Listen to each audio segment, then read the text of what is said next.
सबसे पहले हम बात करेंगे टाइप्स ऑफ गुड्स के बारे में। और गुड्स जो हैं वो 6 टाइप के होते हैं, एक एक करके अभी अपन सब गुड्स को समझेंगे। सबसे पहले हम बात करेंगे नॉर्मल गुड्स के बारे में। नॉर्मल गुड्स वो गुड्स होते हैं जिनकी डिमांड इंक्रीज होती है with the increase in income. अगर आपकी इनकम इंक्रीज होगी तो नॉर्मल गुड्स की डिमांड भी इंक्रीज होगी। फॉर एग्जाम्पल टीवी है, अगर आपकी इनकम इंक्रीज होगी तो आप क्या सोचोगे कि नया टीवी खरीद लेते हैं। अगर आपकी इनकम इंक्रीज होगी तो आप क्या सोचोगे कि नया फ्रिज खरीद लेते हैं। तो नॉर्मल गुड्स वो गुड्स होते हैं जिनकी डिमांड इंक्रीज होती है with the increase in income. दूसरे होते हैं इन्फीरियर गुड्स। इन्फीरियर गुड्स वो गुड्स होते हैं जिनकी डिमांड गिरती है with the increase in income. अगर आपकी इनकम इंक्रीज होगी तो इन्फीरियर गुड्स की डिमांड गिरेगी। और इसका सबसे बढ़िया एग्जाम्पल है केरोसिन। कोई बेहद गरीब परिवार है जो कि केरोसिन को यूज़ करता है अपना खाना बनाने के लिए और बहुत सारी चीज़ों के लिए। अगर इस परिवार की इनकम इंक्रीज होगी तो ये परिवार केरोसिन को यूज़ करना बंद कर देगा। इन्फीरियर गुड्स वो गुड्स होते हैं जिनकी डिमांड गिरती है with the increase in income. बहुत सिंपल, नॉर्मल गुड्स वो गुड्स होते हैं जिनकी डिमांड इंक्रीज होती है with the increase in income. Inferior goods वो गुड्स होते हैं जिनकी डिमांड गिरती है with the increase in income. और तीसरे होते हैं सब्सटीट्यूट गुड्स, और ये नाम से ही क्लियर है, ऐसे गुड्स जिनको एक दूसरे की जगह पे एज अ सब्सटीट्यूट यूज किया जा सकता है उनको बुलाया जाता है सब्सटीट्यूट गुड्स। और इनके बीच में क्या रिलेशन है? बहुत सिंपल, अगर सब्सटीट्यूट गुड की प्राइस इंक्रीज होगी, अगर सब्सटीट्यूट की प्राइस इंक्रीज होगी तो जो गिवन कमोडिटी है उसकी डिमांड भी ऑटोमेटिकली इंक्रीज हो जाएगी। अगर सब्सटीट्यूट की प्राइस इंक्रीज होगी तो जो गिवन कमोडिटी है उसकी डिमांड भी ऑटोमेटिकली इंक्रीज हो जाएगी। और इसका सबसे बढ़िया एग्जांपल है टी एंड कॉफ़ी। टी और कॉफ़ी को आमतौर पे सब्सटीट्यूट के जैसे यूज़ किया जा सकता है। अब इमेजिन करो कि कल तक कॉफ़ी मिलती थी सिर्फ 20 रुपए की, लेकिन रातों रात कॉफ़ी के प्राइसेस इंक्रीज हो गए और अब कॉफ़ी मिलती है 120 रुपए की। मतलब कॉफ़ी के जो प्राइसेस हैं वो सिग्निफिकेंटली इंक्रीज हो गए हैं। और प्राइस बढ़ने की वजह से बहुत सारे लोग जो कल तक कॉफ़ी पीते थे वो अब कॉफ़ी को सब्सटीट्यूट कर देंगे विद टी पीने की शुरुआत कर देंगे। मतलब कॉफ़ी के प्राइसेस बढ़ने की वजह से टी की डिमांड ऑटोमेटिकली इंक्रीज हो जाएगी। और यही कहा जा रहा है कि अगर सब्सटीट्यूट के प्राइसेस इंक्रीज होंगे तो ऑटोमेटिकली जो गिवन कमोडिटी है उसकी डिमांड इंक्रीज हो जाएगी। क्योंकि कॉफ़ी के प्राइसेस बहुत सिग्निफिकेंटली इंक्रीज हो गए तो लोगों ने कॉफ़ी को सब्सटीट्यूट कर दिया विद टी और टी की डिमांड इंक्रीज हो गई। चौथे होते हैं कॉम्प्लीमेंट्री गुड्स, और ये भी नाम से क्लियर है, ऐसे गुड्स जो कि एक दूसरे को कॉम्प्लीमेंट करते हैं, सपोर्ट करते हैं। और इनके बीच में क्या रिलेशन है?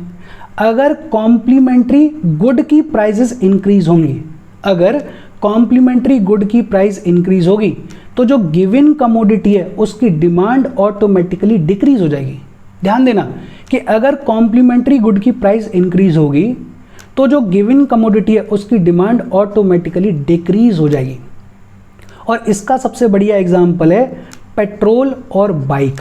इमेजिन करो कि कल तक पेट्रोल सिर्फ 100 रुपये प्रति लीटर मिलती थी, लेकिन रातों रात पेट्रोल के प्राइसेस इंक्रीज हो गए और आज पेट्रोल मिलती है 5000 रुपीज़ पर लीटर। मतलब पेट्रोल के जो प्राइसेस हैं वो सिग्निफिकेंटली इंक्रीज हो गए हैं। और ये जो पेट्रोल के प्राइसेस इंक्रीज हुए हैं इसका इम्पैक्ट पड़ेगा बाइक की डिमांड के ऊपर। बाइक की जो डिमांड है वो ऑटोमेटिकली डिक्रीज हो जाएगी, बिकॉज बाइक चलती है पेट्रोल से और पेट्रोल इतना महंगा हो गया है कि लोग पेट्रोल अफोर्ड नहीं कर पा रहे हैं। पेट्रोल के बिना बाइक चलेगी नहीं, पेट्रोल खरीद नहीं पा रहे हैं, तो ऑटोमेटिकली जो बाइक है उसकी डिमांड भी डिक्रीज हो जाएगी।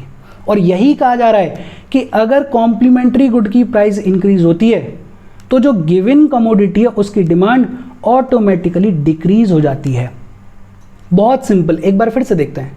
नॉर्मल गुड्स वो गुड्स हैं जिनकी डिमांड इंक्रीज होती है with increase in income. Inferior goods वो गुड्स हैं जिनकी डिमांड गिरती है विद इंक्रीज इन इनकम।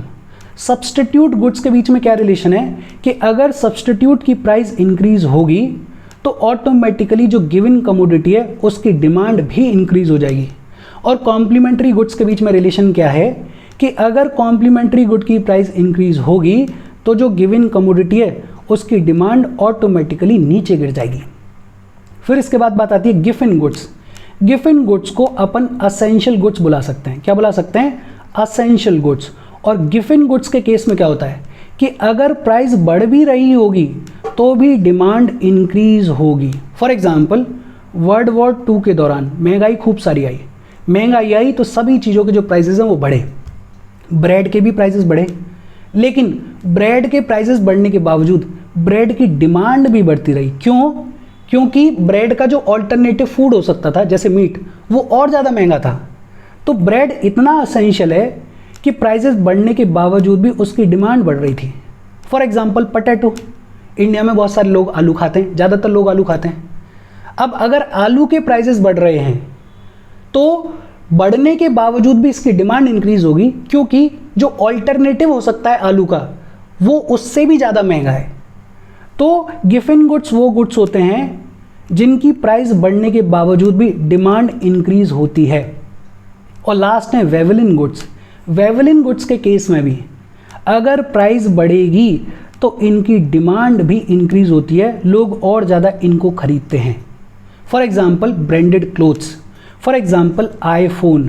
अब आईफोन का क्या सिनेरियो है कि वो लग्जरी गुड है, वो स्टेटस का सिंबल बन गया है, लोग लाइन लगा के खड़े हुए हैं, प्राइस बढ़ रही है, उसके बावजूद डिमांड इंक्रीज होती जा रही है। अब आपको नेचुरली पूछना चाहिए कि गिफिन गुड्स और वेवलिन गुड्स के बीच में डिफरेंस क्या है। दोनों के केस में प्राइस बढ़ रही है तो डिमांड भी बढ़ रही है। देखो, गिफिन गुड्स होते हैं असेंशियल गुड्स और वेवलिन गुड्स होते हैं लग्जरी गुड्स। वेवलिन गुड्स कौन से होते हैं? Luxury goods. ये प्राइमरी डिफरेंस है, ध्यान रखना इसको।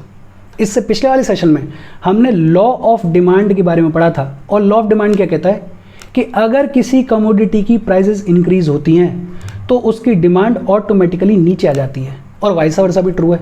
लेकिन हमने ये भी पढ़ा था कि ये जो लॉ ऑफ डिमांड है इसका एक्सेप्शन है गिफिन गुड्स और इसका एक्सेप्शन है वेवलिन गुड्स। वेवलिन गुड्स और गिफिन गुड्स के केस में क्या हो रहा है कि प्राइस बढ़ रही है लेकिन उसके बावजूद डिमांड भी इंक्रीज होती जा रही है। और इन दोनों के बीच में डिफरेंस क्या है कि गिफिन गुड्स जो होते हैं वो असेंशियल गुड्स होते हैं और वेवलिन गुड्स जो होते हैं वो लग्जरी गुड्स होते हैं। बहुत सिंपल, एक पेज लो, अपने हिसाब से अपने शॉर्ट नोट्स को तैयार करो, 1-2 बार रिवाइज करो और इसको ख़त्म करो। अच्छा, टाइप्स ऑफ गुड्स के बाद बात आती है बजट लाइन के बारे में। अपन बजट लाइन के बारे में पढ़ेंगे, लेकिन उससे पहले वीडियो पर लाइक के बटन को दबा दो, शेयर कर दो अपने सोशल मीडिया हैंडल्स पे, व्हाट्सएप वगैरह पे अपने फ्रेंड्स को, और चैनल को सब्सक्राइब कर लो। अच्छा, बजट लाइन क्या होती है? Graphical representation of all possible combination of two goods a consumer can afford to buy with all his budget. अपना जितना भी बजट है उस बजट से कोई इंसान 2 गुड्स के कितने पॉसिबल कॉम्बिनेशंस को खरीद सकता है, उसके ग्राफिकल रिप्रेजेंटेशन को बुलाया जाता है बजट लाइन। और मुझे पता है कि आपको ये समझ में नहीं आया होगा, एक एग्जांपल से समझते हैं। मान लेते हैं कि आपका टोटल बजट है 50 रुपये। आपका टोटल बजट कितना है? 50 रुपये, गरीब आदमी हो आप। अच्छा, इस बजट में आपको चाय भी पीनी है और इसी बजट में आपको बर्गर भी खाना है। और मान लेते हैं कि चाय की कीमत है 5 रुपये और बर्गर की कीमत है 10 रुपये। ये सब अपन मान रहे हैं। आपका टोटल बजट 50 रुपये, इस 50 रुपये में आपको चाय भी पीनी है और आपको बर्गर भी खाना है। चाय है 5 रुपये की और बर्गर है मान लेते हैं 10 रुपये का। अब आपके पास में ऑप्शन क्या है? ऑप्शन ये है कि आप बोलो कि मैं तो सारी चाय पीऊँगा, सिर्फ चाय ही चाय पीऊँगा, और आपने 10 ग्लास चाय के ले लिए और बर्गर एक भी नहीं लिया, कोई दिक्कत वाली बात नहीं है। आपने क्या बोला कि मैं तो पूरे 50 रुपये की चाय पीऊँगा, आपने 10 ग्लास चाय ले ली और बर्गर एक भी नहीं लिया। दूसरा ऑप्शन आपके पास में क्या था कि आप बोले कि मैं 8 कप चाय पीऊँगा और सिर्फ 1 बर्गर खाऊँगा। 8 कप चाय 40 रुपये और 10 रुपये बचे, उसका आपने 1 बर्गर खरीद लिया। फिर आप बोले कि नहीं साहब, मैं तो 6 चाय पीऊँगा और 2 बर्गर खाऊँगा। 30 रुपये की आपने चाय खरीद ली और 2 बर्गर 20 रुपये के आपने खरीद लिए। या फिर आप बोले कि नहीं साहब, मैं तो 4 चाय पीऊँगा और बचे कुचे 30 रुपये से 3 बर्गर खाऊँगा। या फिर आपने बोला कि नहीं यार, मेरा मन इस पर भी नहीं मान रहा है, मैं सिर्फ 2 चाय पीऊँगा और बचे कुचे 40 रुपये से 4 बर्गर खरीदूँगा। या आपके पास में एक ऑप्शन और है। वो ऑप्शन क्या है कि आप बोलो कि मैं चाय एक भी पीऊँगा ही नहीं और मैं पूरे 50 रुपये के बर्गर खाऊँगा, 5 बर्गर खाऊँगा। मतलब आपके पास में ये पॉसिबल कॉम्बिनेशंस हैं अपने बजट में चाय और बर्गर को कंज्यूम करने के।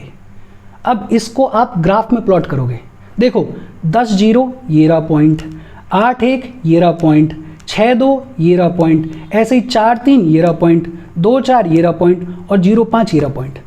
जब आप इन पॉइंट्स को मिलाओगे तो एक लाइन बनेगी। ये जो लाइन बन रही है इसको बुलाया जाता है बजट लाइन। क्या बुलाया जाता है? Budget line. और इसकी इंपॉर्टेंस क्या है कि इस बजट लाइन के नीचे ये जितना भी एरिया है, इसमें जितने भी बजट के सेट हैं वो आपके लिए अफोर्डेबल हैं। मतलब आप अगर बोलो कि मैं 2 चाय पीऊँगा 1 बर्गर खाऊँगा, आप अगर बोलो कि मैं साहब 4 चाय पीऊँगा और 2 बर्गर खाऊँगा, ये सारे जितने भी सेट्स बनेंगे इसके अंदर वो आपके बजट में लाए करते हैं, आप अफोर्ड कर सकते हो। लेकिन इसके ऊपर जितने भी सेट्स बनेंगे वो आपके बजट से बाहर जाते हैं, उनको आप अफोर्ड नहीं कर सकते हो। बहुत सिंपल, बजट लाइन आपको ये बताती है कि वो कौन से सेट्स हैं, वो कौन सा एरिया है, वो कौन से कॉम्बिनेशंस हैं जिनको आप अफोर्ड कर सकते हो। और बजट लाइन के ऊपर वाला एरिया आपको ये बताता है कि ये जो कॉम्बिनेशंस हैं वो आपके बजट में नहीं है, उनको आप अफोर्ड नहीं कर सकते हो। ये बहुत सिंपल एग्जाम्पल है, लेकिन अपन सिंपल ही समझेंगे, पीएचडी नहीं करनी है। बेसिक लैंग्वेज में याद रखो कि बजट लाइन की इंपॉर्टेंस क्या है, कि बजट लाइन के अंदर जितने भी सेट्स हैं, जितने भी कॉम्बिनेशंस हैं, उनको आप अफोर्ड कर सकते हो, और बजट लाइन के ऊपर जितने भी कॉम्बिनेशंस हैं उनको आप अफोर्ड नहीं कर सकते हो। ये जो बजट लाइन का स्लोप होता है ये डाउनवर्ड जाता है, आपको दिख रहा है ना, डाउनवर्ड जा रहा है। और ये जो बजट लाइन का स्लोप होता है इसको बुलाया जाता है प्राइस रेशियो। क्या बुलाया जाता है? Price ratio. बहुत सिंपल सी बातचीत है। फिर इसके बाद बात आती है अपॉर्चुनिटी कॉस्ट के बारे में। देखो अपॉर्चुनिटी कॉस्ट क्या होती है? जब आप किसी एक ऑल्टरनेटिव को चूज करते हो किसी दूसरे ऑल्टरनेटिव को छोड़कर, तो जो आपने दूसरा ऑल्टरनेटिव छोड़ा उसकी कोई ना कोई कॉस्ट आपने पे की है, और इसी को बुलाया जाता है opportunity cost. The cost of next best alternative forgone, cost of choosing one good over the other is known as opportunity cost. कुछ पाने के लिए कुछ खोना पड़ता है, इसी को बोलते हैं अपॉर्चुनिटी कॉस्ट। कि आपने ए ऑप्शन चूज किया, इस ए ऑप्शन को चूज करने के लिए आपने बी ऑप्शन को छोड़ा था, ये जो आपने बी ऑप्शन छोड़ा इसकी कोई ना कोई कॉस्ट थी। ये जो कॉस्ट है इसको बुलाया जाता है अपॉर्चुनिटी कॉस्ट। अपॉर्चुनिटी कॉस्ट को अपन कैसे कैलकुलेट करते हैं? FO minus CO। FO होता है कि जो आपने ऑप्शन छोड़ दिया है उस पर आपको कितना रिटर्न मिलने वाला था, उसमें से CO को माइनस कर दो। जो आपने ऑप्शन चूज किया है उस पर आपको कितना रिटर्न मिलेगा उसको माइनस कर दो, FO में से CO को माइनस कर दो, तो आ जाती है अपॉर्चुनिटी कॉस्ट।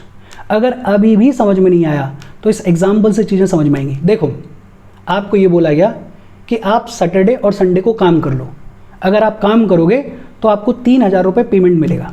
लेकिन आपने बोला कि मैं काम नहीं करूँगा, मैं तो पार्टी करने जाऊँगा, और पार्टी में आपका खर्चा आ गया 1500 रुपये। कितना खर्चा आ गया? 1500 रुपये खर्चा आ गया। मतलब 3000 रुपये जो मिल सकते थे अगर आप इस ऑप्शन को चूज़ करते वो नहीं मिले, और जो ऑप्शन आपने चूज़ किया उसमें 1500 रुपये खर्च और हो गए। तो आपकी अपॉर्चुनिटी कॉस्ट क्या है? आपकी अपॉर्चुनिटी कॉस्ट है 4500 रुपये।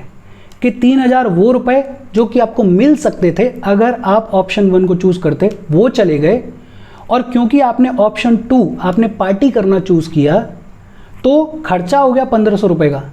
तो आपकी जो अपॉर्चुनिटी कॉस्ट है, आपकी जो कॉस्ट है इस दूसरे ऑप्शन को चूज़ करने की, वो कितनी हो गई? 4500 रुपये हो गई। या फिर मान लेते हैं कि आपके पास में 4000 रुपये हैं, अगर आप इनको इन्वेस्ट करते हैं तो आपको 2000 रुपये इन रिटर्न मिलेंगे। मतलब आपको टोटल कितने मिलेंगे? 6000 रुपये मिलेंगे। 4000 रुपये को अगर आप इन्वेस्ट करते हो तो आपको रिटर्न मिल रहा है 2000 रुपये का। लेकिन आपने इन्वेस्ट नहीं किया, आपने क्या किया? आपने 4000 रुपये के जूते खरीद लिए। तो जो आपकी अपॉर्चुनिटी कॉस्ट है वो कितनी है? 2000 रुपये है। अगर आप इन्वेस्ट करते, अगर आप इस ऑप्शन को चूज़ करते तो आपको एक्स्ट्रा 2000 रुपये मिलते, लेकिन आपने चूज़ किया कि आप जूते खरीदोगे। अब जूते खरीदने में 4,000 रुपये पूरे चले गए लेकिन रिटर्न कुछ नहीं मिला, तो आपकी जो अपॉर्चुनिटी कॉस्ट है वो कितनी हो गई? 2,000 रुपये। Cost of choosing one good over the other is known as opportunity cost. और इकोनॉमी में इसकी इंपॉर्टेंस क्या है भाई? जितनी भी इंडस्ट्रीज हैं, जितनी भी फर्म्स हैं, जो भी इकोनॉमी ऑपरेट हो रही है, वो क्या सोचती है कि यार कम से कम गिव अप करना पड़े और ज़्यादा से ज़्यादा आउटपुट मिले। वहाँ पे काम आती है अपॉर्चुनिटी कॉस्ट। पता चलता है कि यार किस ऑप्शन को छोड़ने में कम घाटा है, वहाँ पे काम आती है अपॉर्चुनिटी कॉस्ट। होपफुली आपको ये बजट लाइन और ये अपॉर्चुनिटी कॉस्ट बहुत अच्छे से समझ में आई होगी। फिर इसके बाद बात आती है एंजल कर्व के बारे में। एक जर्मन स्कॉलर थे जिनका नाम था अर्नेस्ट एंजल, और इन्होंने एंजल कर्व के थ्रू बताया कि how much commodity a consumer is consuming at different levels of income. अगर आपकी इनकम में चेंज आ रहा है कोई भी, उस चेंज के हिसाब से आप किसी कमोडिटी को कितना कंज्यूम कर रहे हो, उसके कंजम्पशन में कितना चेंज आ रहा है। देखो आमतौर पे अगर कोई नॉर्मल गुड है तो क्या होगा कि अगर आपकी इनकम बढ़ रही है तो आप उस गुड को और ज़्यादा खरीदोगे। आपकी इनकम बढ़ी, आपने बोला टीवी नया खरीद लेते हैं। आपकी इनकम बढ़ी, आपने बोला फ्रिज नया खरीद लेते हैं। मतलब नॉर्मल गुड्स के केस में जैसे जैसे आपकी इनकम बढ़ेगी वैसे वैसे आपका जो कंजम्पशन है वो भी इंक्रीज होगा। लेकिन ये अलग अलग गुड्स के लिए वेरी कर सकता है। जैसे कोई इन्फीरियर गुड है, अब इन्फीरियर गुड के केस में क्या होगा, मान लेते हैं ये आपकी इनकम है और ये जो आप क्वांटिटी कंज्यूम कर रहे हो, अब इन्फीरियर गुड है, आपकी इनकम कम थी तो आप इन्फीरियर गुड को ज़्यादा यूज़ कर रहे थे, लेकिन आपकी इनकम इंक्रीज हुई तो आपने और कम कर दिया इसको यूज़ करना, और ज़्यादा हुई इनकम तो और कम कर दिया। मतलब यहाँ पे जो रिप्रेजेंटेशन है वो कुछ इस तरीके से बनेगी। तो बेसिक, अपने को पीएचडी नहीं करनी है। एंजल कर्व का मतलब क्या है कि जब आपका इनकम का लेवल चेंज होता है तो आप कमोडिटी जिसको कंज्यूम कर रहे होते हो उसके कंजम्पशन पे क्या फ़र्क पड़ता है, उसका जो ग्राफिकल रिप्रेजेंटेशन होता है उसको बुलाया जाता है एंजल कर्व। और एग्जाम्पल के तौर पर अपन ने देख लिया अलग अलग गुड्स के लिए ये जो एंजल कर्व है ये अलग अलग हो सकता है। जैसे नॉर्मल गुड्स के केस में क्या होगा कि आपकी इनकम बढ़ेगी तो आपका कंजम्पशन भी आमतौर पर बढ़ेगा, लेकिन इन्फीरियर गुड्स के केस में अगर आपकी इनकम बढ़ेगी तो इन्फीरियर गुड्स का जो कंजम्पशन है वो आपका कम हो जाएगा। अभी अपन पढ़ रहे थे ना इन्फीरियर गुड्स के मामले में, देखो इधर पढ़ रहे थे कि अगर आपकी इनकम इंक्रीज होगी तो डिमांड ऑटोमेटिकली कम हो जाएगी इन्फीरियर गुड्स, और नॉर्मल गुड्स का मतलब ऐसे गुड्स जिनकी डिमांड इंक्रीज होती है with the increase in income, और उसी के बेसिस पे ये लाया गया एंजल कर्व। कौन लेकर आया? German scholar Ernest Engel. बहुत सिंपल सी चीज़ें हैं और आज का सेशन हम यहीं पे ख़त्म कर रहे हैं। बहुत सिंपल चीज़ें थी, इसमें दो इंपॉर्टेंट चीज़ें, तीन इनफैक्ट। एक तो टाइप्स ऑफ गुड्स को बहुत अच्छे से याद रखना, दूसरा अपॉर्चुनिटी कॉस्ट को बहुत अच्छे से याद रखना, एंजल कर्व का बेसिक आइडिया याद रख लो, कोई दिक्कत वाली बात नहीं है, और बजट लाइन का भी बेसिक आइडिया याद रख लो। बजट लाइन और एंजल कर्व का अगर बेसिक आइडिया याद रहेगा तो काम चल जाएगा, कोई दिक्कत नहीं आएगी। बट हाँ, अपॉर्चुनिटी कॉस्ट को और टाइप्स ऑफ गुड्स को बहुत अच्छे से दिमाग में रखना। कोई डाउट हो कमेंट करके पूछ लेना। Thank you very much.